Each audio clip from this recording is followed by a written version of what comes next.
Véritable success story de la radio Espace Guinée, les Grandes Gueules, détentrices des meilleurs scores radio en Guinée, de la meilleure émission talk show, a donné le créneau horaire du départ au bureau et du retour à la maison, récoltant depuis des années consécutives le titre d'émission la plus écoutée en Guinée, toutes catégories confondues.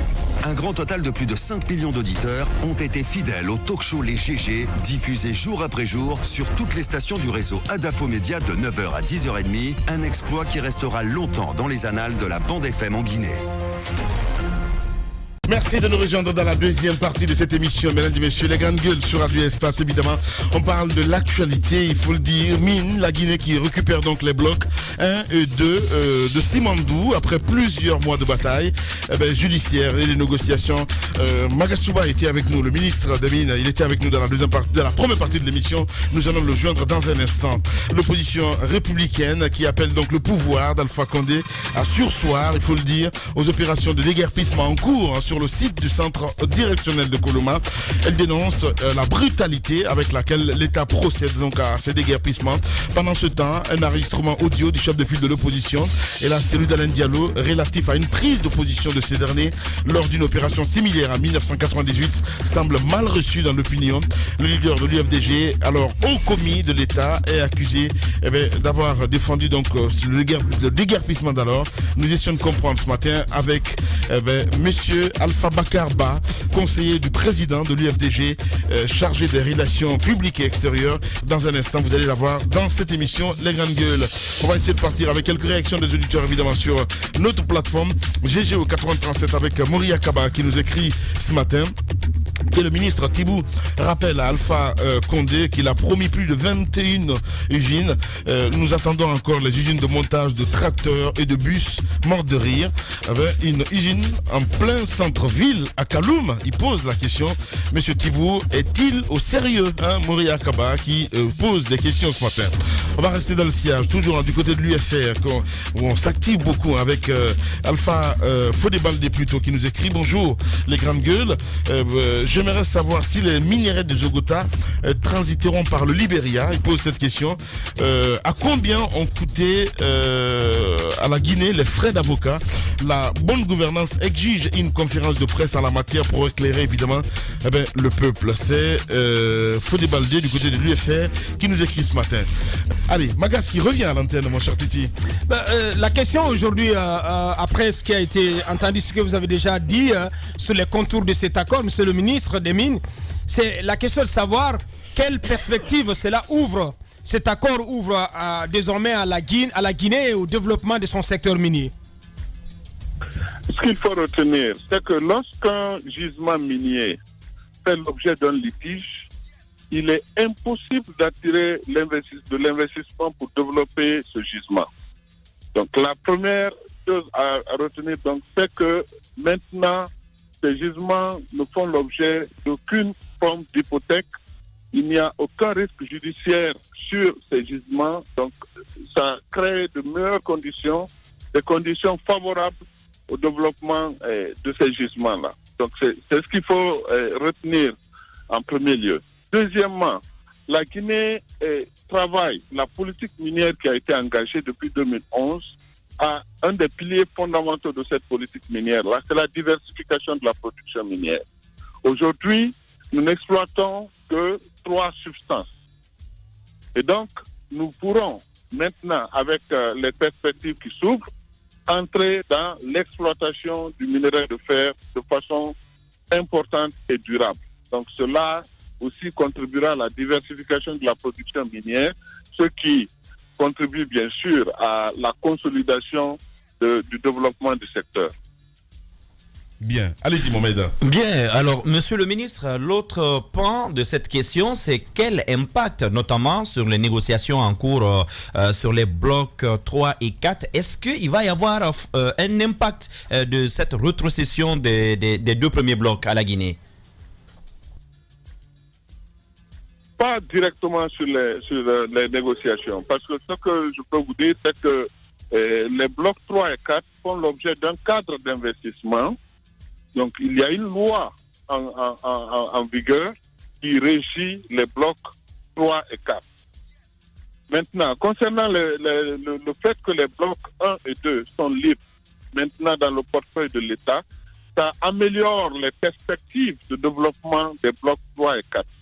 Parce que, comme vous le savez, les blocs 3 et 4 ont besoin d'investissements lourds en infrastructure. Et comme il a été décidé dans la politique minière de la Guinée que les blocs 1 et 2, je précise, les blocs 1 et 2 passeront par le Transguinéen.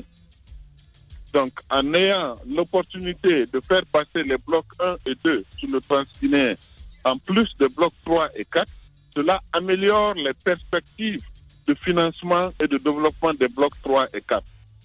Parce qu'en ayant plus de ressources, des ressources plus importantes, cela améliore la viabilité économique du projet et donc l'opportunité d'investissement, ça accroît l'opportunité d'investissement pour les promoteurs. Alors, Monsieur le ministre, 2 questions pour vous. La première, à évaluer bien vos propos, on a comme l'impression que BSGR n'a pratiquement rien eu, à part la possibilité de proposer un exploitant que vous allez ensuite évaluer pour voir si Zogota peut lui être adjugé. Alors, si tout revient à la Guinée de cette façon, moi j'ai bien envie que vous nous rassuriez ce matin qu'il n'y a pas eu d'autre faveur qui va être faite ou qui, si elle ne l'est déjà pas faite d'ailleurs, à BSGR. Rassurez-nous qu'en réalité, la Guinée reprend tout et que ça s'arrête à ce qui nous est officiellement dit. Ça, c'est la première question. Et la deuxième question... S'il vous plaît, je vais préciser que sur l'investisseur que BSGR doit présenter, ils l'ont déjà présenté, la Guinée a déjà évalué les capacités de cet investisseur et l'a déjà accepté. Donc ça, ce n'est pas dans le futur. La Guinée a déjà... Du coup, est-ce qu'on peut avoir une idée déjà de cet investisseur? En temps opportun, vous aurez tous les détails. Et bien sûr, il est curieux, Bakar. Et donc, c'est important que les gens de Zogota... Et donc, vous nous rassurez... Allô? Ça passe pas, La partie minière fera l'objet d'accords qui seront publics, bien sûr. Bien. D'accord. Donc, vous nous rassurez... C'est Naron Metals. C'est ça, pour ceux qui pourraient faire la recherche. Donc vous nous rassurez ce matin, il n'y a pas d'autres cadeaux qui soient faits à BSGR, monsieur le ministre? Les grandes gueules. Non, écoutez. Qu'est-ce que toutes les parties gagnent? C'est la paix. C'est la fin du litige. Parce que ce qu'il faut savoir, ce que BSGR gagne fondamentalement dans ce processus, c'est la fin de toutes les procédures, des procédures en cours. Donc, cela lui apporte la paix et la possibilité de passer à autre chose. Parce que tant qu'on est dans un méandre de litige, il n'y a pas de possibilité de se développer. Et BSGR et les actionnaires de BSGR, ce sont des investisseurs, ce sont des entrepreneurs. Ils ont besoin aussi de faire prospérer leur affaire. Est-ce qu'on peut dire... Ils ont une affaire aussi importante que celle liée au Simandou pendant, il n'y a pas moins qu'ils développent leurs affaires. Donc c'est essentiellement cela aussi qui gagne, en plus bien sûr de la concession qui est faite par rapport à Zogota. Voilà, beaucoup d'éditeurs s'inquiètent ce matin. On peut dire que c'est un arrangement à l'amiable, Magas? C'est un arrangement à l'amiable, mais je vais être très précis. Dans toute procédure judiciaire, dans tout litige, entre deux parties, l'arrangement amiable est l'arrangement prioritaire. C'est si les gens ne trouvent de solution amiable qu'on passe à l'arbitrage ou au jugement. Bien. Donc l'arrangement amiable, ce n'est pas une approche exceptionnelle, c'est même l'approche conseillée dans le cadre du règlement de litige en priorité. Bien. Allez-y. Alors, monsieur le ministre, cette question, elle est plutôt générale. Elle va toucher à ces 2 blocs-là, mais également à l'activité minière généralement prise. On voit bien que le secteur minier s'est particulièrement développé en Guinée depuis les dernières années. C'est même porteur de la croissance guinéenne aujourd'hui. Mais moi, ma préoccupation, c'est comment faire en sorte que cette croissance dans le secteur des mines puisse davantage profiter aux Guinéens à la base, parce qu'on voit bien que après, c'est un développement exporté, comme on le dit à ce jour. Les grandes gueules. Dans la politique minière guinéenne, les canaux par lesquels l'impact du secteur doit se ressentir au niveau du citoyen lambda sont très clairs. Premièrement, il y a la promotion du contenu local. Faire que les Guinéens, la main-d'œuvre guinéenne soit promue dans les activités minières, mais aussi que les achats locaux soient promus auprès des PME locales. Et bien sûr, cela permet d'apporter de la richesse au niveau local et de renforcer les capacités. Le deuxième canal qu'il est important de souligner, c'est les effets positifs des infrastructures construites grâce au secteur minier. Et on vous a parlé de mutualisation et les infrastructures qui sont en construction seront utilisées par le secteur minier, mais aussi par le secteur moteur de notre économie, qu'est le secteur agricole. L'autre volet, c'est l'utilisation des revenus miniers. Vous avez récemment suivi, lors des États généraux de la décentralisation du développement local, le lancement du Fonds national de développement local sous la coupe de l'ANAFIC. Les 15% des revenus miniers de l'État seront transférés aux collectivités dans tout le pays. Et cela permettra de contribuer au développement à la base. La dernière chose que je voulais signaler, qui est fondamentale, c'est le fait d'utiliser les revenus futurs des mines pour investir dans les infrastructures aujourd'hui pour que ces investissements bénéficient aux générations présentes et futures. Et le deal avec l'accord avec la Chine entre dans ce cadre-là. Vous avez vu déjà que des travaux ont commencé dans ce sens. L'accord que nous sommes en train de négocier avec la Banque mondiale pour investir au minimum 175 millions de dollars dans le secteur agricole entre dans ce cadre-là, d'utiliser les revenus miniers futurs pour investir dans des secteurs porteurs qui pourraient élargir la base économique de la Guinée, qui pourraient contribuer à l'amélioration des conditions de vie des Guinéens à la base même.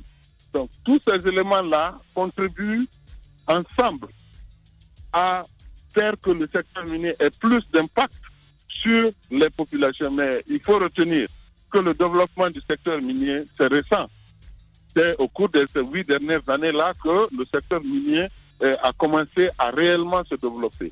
Donc il y a des bénéfices qui vont arriver aujourd'hui, il y a d'autres bénéfices qui vont venir si nous travaillons dans la paix et la sécurité pour que l'investissement qui se réalise puisse passer du stade où on est dans certains projets aujourd'hui au stade d'opération pour que au cours de l'exploitation, toutes les parties puissent avoir les bénéfices. Parce que ce n'est que quand l'exploitation commence, que les revenus commencent à tomber pour les sociétés minières, que les bénéfices sont massivement ressentis par tous les acteurs. Mais encore une fois, nous le répétons, le secteur minier ne résoudra pas tous nos problèmes. Le secteur minier est un levier pour notre développement économique. Le véritable moteur de notre développement, c'est bien sûr l'agrobusiness, le secteur agricole et toute sa chaîne de valeur. La dernière chose qu'il faut mentionner en termes d'impact, c'est la question de la transformation locale des produits miniers. Vous avez vu qu'il y a de plus en plus de projets d'usines de raffinerie et même un projet pour la transformation jusqu'à l'aluminium. Et cela nous permettra de créer plus de valeur ajoutée ici pour pouvoir faire que la richesse créée reste en grande partie dans le pays. Mais tout cela n'a plus, toutes ces perspectives-là n'ont pu être possibles que parce qu'il y a eu des réformes profondes dans le secteur depuis 2011. Abdoulaye Magasuba, il faut le rappeler, un ministre des Mines et de la Géologie en direct ce matin chez les Grandes Gueules. Mon cher Jacques. Je voudrais quand même, monsieur le ministre, vous ramener sur le côté judiciaire, mais sous un autre angle. Ce que vous dénoncez, ce que le président a dénoncé, c'est bien sûr la corruption, les pots de vin qui ont fait que finalement nous nous sommes retrouvés dans cette situation. Mais il y a eu bien des Guinéens qui y ont participé. Ceux qui ont été indexés l'ont été par la justice internationale. Au plan local, rien n'a été fait. qu'est-ce que votre gouvernement compte faire aujourd'hui pour quand même dissuader d'autres à prendre de telles initiatives pour favoriser, n'est-ce pas, les investisseurs? Il y a eu des arrestations en Guinée. La seule chose que je peux vous dire, fondamentalement, c'est que la Guinée a récupéré les blocs 1 et 2 du Simandou pour 0 francs. Pour 0 francs. Donc, vous comprenez bien que l'investisseur a perdu, en tout cas pour ce qui concerne ces blocs, l'investissement qui a été réalisé. Mais aujourd'hui, concernant cette affaire en particulier, l'État a décidé d'entrer dans une approche de règlement amiable. Le règlement amiable a été obtenu. Nous voulons regarder vers le futur. Et le bilan est complètement positif pour la Guinée. Le pays a récupéré l'un des meilleurs gisements de minerais de fer de haute qualité au monde actuellement. Le pays a créé l'opportunité de développement d'un gisement d'une certaine valeur aussi, en l'occurrence le gisement de Zogota. Et l'objectif final de toute politique publique, c'est l'amélioration des conditions de vie des populations. Et ces deux résultats obtenus grâce à plusieurs années de combat du président Alpha Condé, ces deux résultats obtenus ne peuvent qu'aller dans le sens de l'amélioration des conditions de vie des populations.